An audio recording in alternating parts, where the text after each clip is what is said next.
Luke 22. Now the feast of unleavened bread, which is called the Passover, drew near. The chief priests and the scribes sought how they might put him to death, for they feared the people. Satan entered into Judas, who was also called Iscariot, who was numbered with the 12. He went away and talked with the chief priests and captains about how he might deliver him to them. They were glad and agreed to give him money.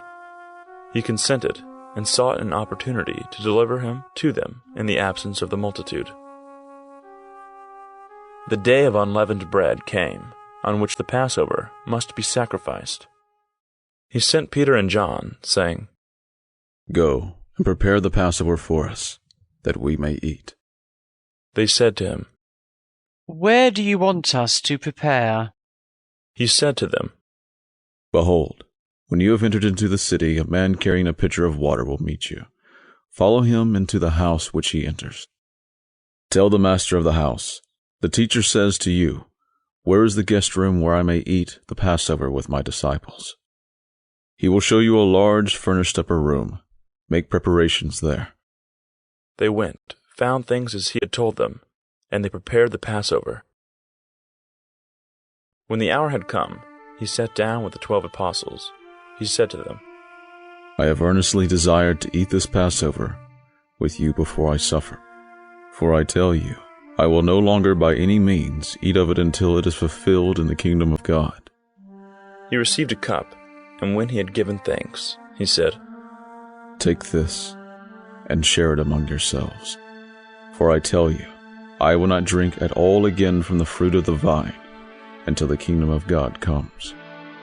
He took bread, and when he had given thanks, he broke it and gave to them, saying, "This is my body, which is given for you. Do this in memory of me." Likewise, he took the cup after supper, saying, "This cup is the new covenant in my blood, which is poured out for you. But behold, the hand of him who betrays me is with me on the table. The Son of Man indeed goes, as it has been determined, but woe to that man through whom he is betrayed." They began to question among themselves which of them it was who would do this thing. There arose also a contention among them, which of them was considered to be greatest. He said to them, "The kings of the nations lord it over them, and those who have authority over them are called benefactors. But not so with you. But one who is the greater among you, let him become as the younger, and one who is governing as one who serves. For who is greater, one who sits at the table, or one who serves? Isn't it he who sits at the table? But I am among you as one who serves. But you are those who have continued with me in my trials. I confer on you a kingdom, even as my Father conferred on me, that you may eat and drink at my table in my kingdom. You will sit on thrones, judging the 12 tribes of Israel." The Lord said, "Simon, Simon, behold, Satan asked to have you, that he might sift you as wheat. But I prayed for you, that your faith wouldn't fail. You, when once you have turned again, establish your brothers." He said to him, "Lord, I am ready to go with you both to prison and to death." He said, "I tell you, Peter, that the rooster will by no means crow today until you deny that you know me 3 times. He said to them, When I sent you out without purse and wallet and shoes, did you lack anything?" They said, "Nothing."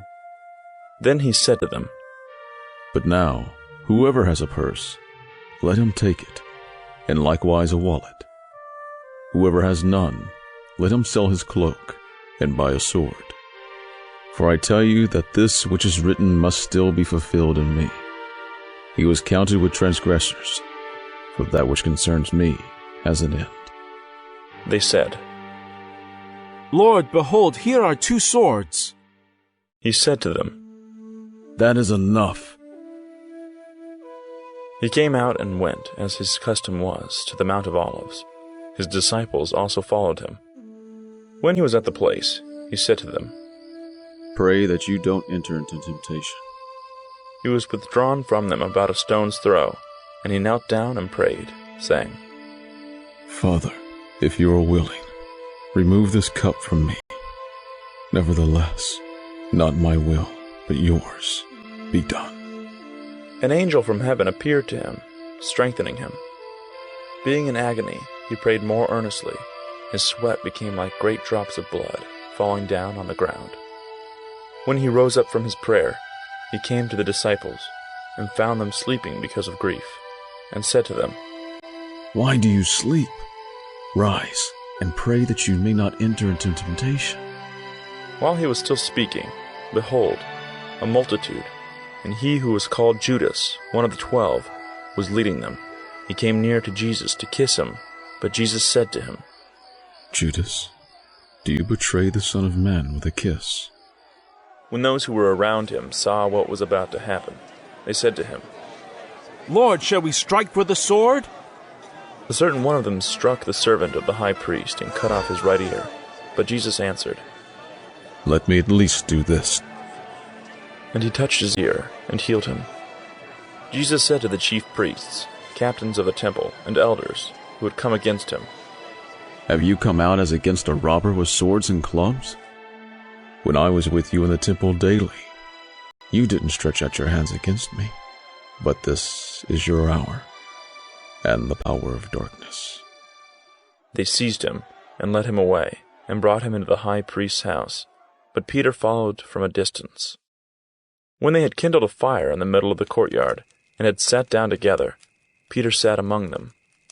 A certain servant girl saw him as he sat in the light, and looking intently at him, said, This man also was with him. He denied Jesus, saying, Woman, I don't know him. After a little while, someone else saw him and said, You also are one of them. But Peter answered, Man, I am not. After about 1 hour passed, another confidently affirmed, saying, Truly this man also was with him, for he is a Galilean. But Peter said, Man, I don't know what you are talking about.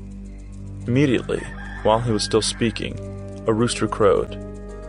The Lord turned and looked at Peter.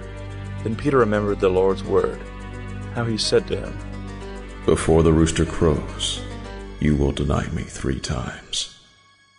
He went out and wept bitterly. The men who held Jesus mocked him and beat him.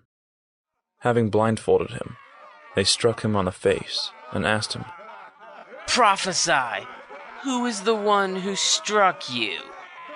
They spoke many other things against him, insulting him.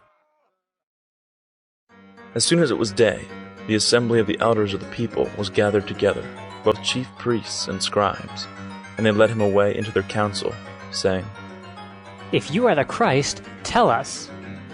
But he said to them, If I tell you, you won't believe. And if I ask, you will in no way answer me or let me go. From now on, the Son of Man will be seated at the right hand of the power of God. They all said, Are you then the Son of God? He said to them, You say it, because I am. They said, Why do we need any more witnesses? For we ourselves have heard from his own mouth.